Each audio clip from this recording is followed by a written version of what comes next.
sou Larissa Rezende, sejam muito bem-vindos à Dimensão Cultural, o local mais geek de todo o universo. E nesse vídeo nós vamos embarcar em uma viagem pelo mundo das animações. A Disney é um dos maiores estúdios de animações do mundo e fez parte da infância de muitos. Na verdade, continua fazendo parte das nossas vidas mesmo depois de adultos. E como um estúdio com uma certa idade, possui momentos marcantes na sua história. Eu já falei um pouco sobre a criação do estúdio e as suas primeiras obras no aniversário de 100 anos da Disney, mas agora chegou a hora de continuarmos essa jornada viajando através das eras do estúdio. E se você é fã da Disney, já deixa o seu like nesse vídeo, se inscreve no canal e ativa o sininho, pois ainda falaremos muito sobre as animações do estúdio. Após a primeira fase do estúdio, que culminou com o lançamento de Branca de Neve e os Sete Anões em 1937, a Disney entra no que chamamos de Era de Ouro, na qual é uma fase marcada pela transição de curtas para longa-metragens de animação. Foi o ápice do estúdio, que produziu diversas obras baseadas em contos de fadas, recheadas de músicas inesquecíveis e inovações tecnológicas para a época. Um dia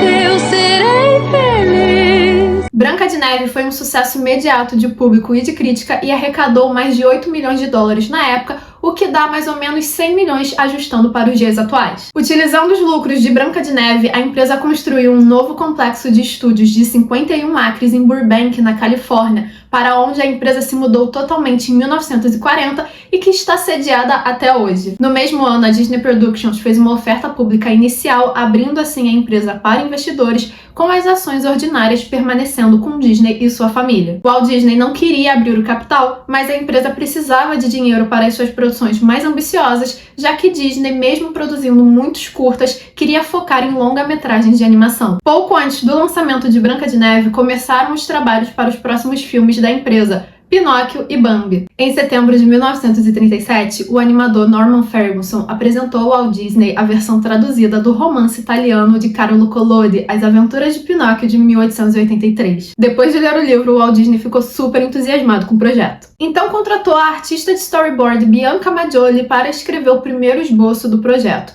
Só que depois de lê-lo, ele considerou que o esboço dela ficou fiel demais à história original. Por isso, a história passou por algumas mudanças antes de chegar à versão final. No romance original, Pinóquio era um menino frio, rude e ingrato, que não conquistava a simpatia do leitor e que só aprendia as lições da maneira mais difícil. Os roteiristas decidiram modernizar o personagem, mas mantiveram a sua indisciplina. As primeiras cenas, animadas por Frank Thomas e Ollie Johnston, mostram que o designer de Pinóquio era relacionado de fato a um boneco de madeira de verdade, com um nariz pontudo e comprido, um chapéu pontudo e mãos de madeira. Disney, no entanto, não ficou impressionado com o trabalho que estava sendo feito no filme. Ele considerou que ninguém teria simpatia pelo personagem e pediu a interrupção total da produção. O jovem animador em ascensão Milt Kahl sentiu que os animadores desejavam um Pinóquio com uma aparência mais de menino. Assim, a partir da animação de uma cena embaixo d'água, Kahl reimaginou o personagem, fazendo com que ele tivesse uma aparência mais de menino, com um chapéu tirolês infantil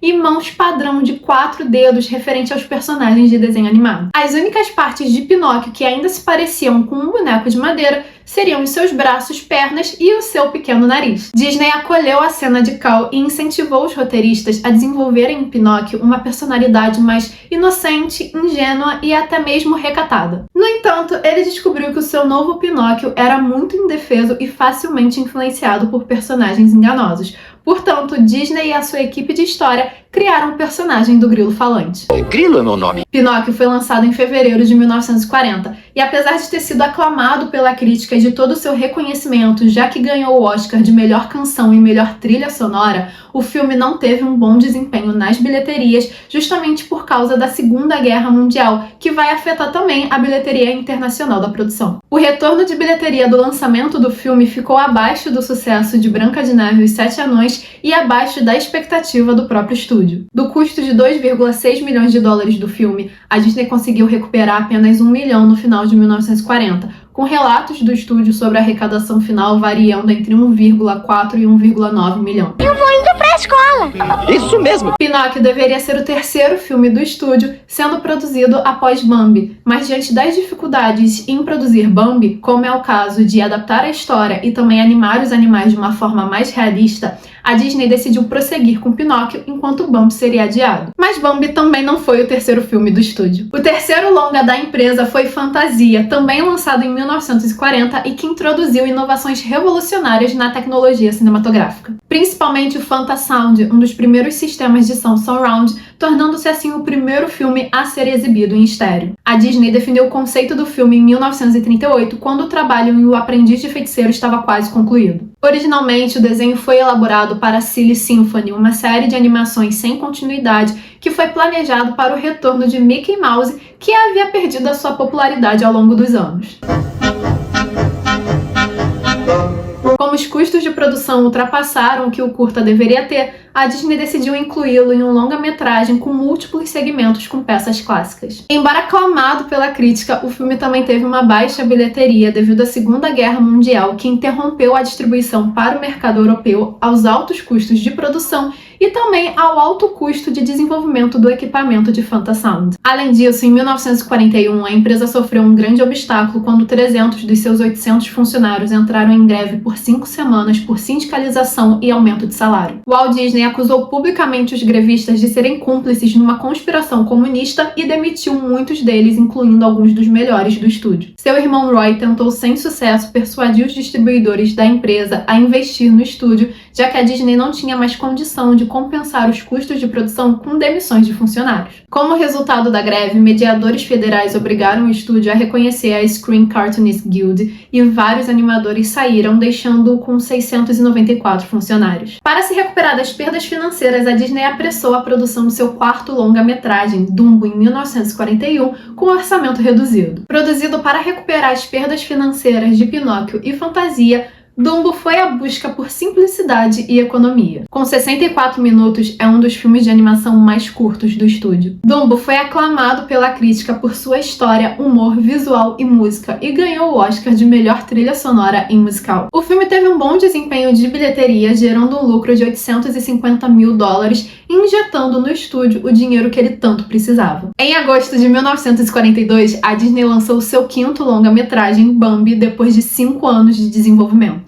É meio desajeitado, não é? Apesar de ter encontrado dificuldades financeiras em seu lançamento inicial, o filme recebeu 3 indicações ao Oscar: melhor som, melhor canção e melhor trilha sonora. Sua beleza visual, a profundidade emocional e a exploração de temas como perda e amadurecimento contribuíram para o filme ser consagrado como um clássico atemporal. O filme não só revolucionou a animação com sua representação naturalista do mundo animal, como também definiu um novo padrão para a narrativa cinematográfica. A Era de Ouro da Disney é frequentemente associada a sucesso financeiro e reconhecimento crítico. Mas diante de tanto sucesso, por que essa era termina em 1942? Porque a Segunda Guerra Mundial atinge o estúdio. Em dezembro de 1941, ocorre o ataque à base naval de Pearl Harbor, que faz com que os Estados Unidos entrem oficialmente na guerra. Assim, o conflito chega ao estúdio, que vai ter a sua produção diretamente afetada pela guerra e também pela relação dos Estados Unidos com os outros países. Mas essa fase vai ficar para um outro vídeo. E essa foi a tão aclamada Era de Ouro da Disney. E eu quero saber o que vocês acharam dessa era, se conheciam um pouquinho da sua história. Lembrando também que o vídeo de 100 anos do estúdio, na qual eu falo sobre a criação da Disney, tá aqui no canal, eu vou deixar o link aqui na descrição. E eu quero saber um pouquinho agora da opinião de vocês em relação aos filmes da Era de Ouro, qual é o seu favorito, qual foi o evento mais inesquecível desse período. Deixe a opinião de vocês aqui nos comentários e não se esqueça de curtir esse vídeo e de se inscrever no canal para continuar acompanhando as nossas aventuras. Vejo vocês na próxima!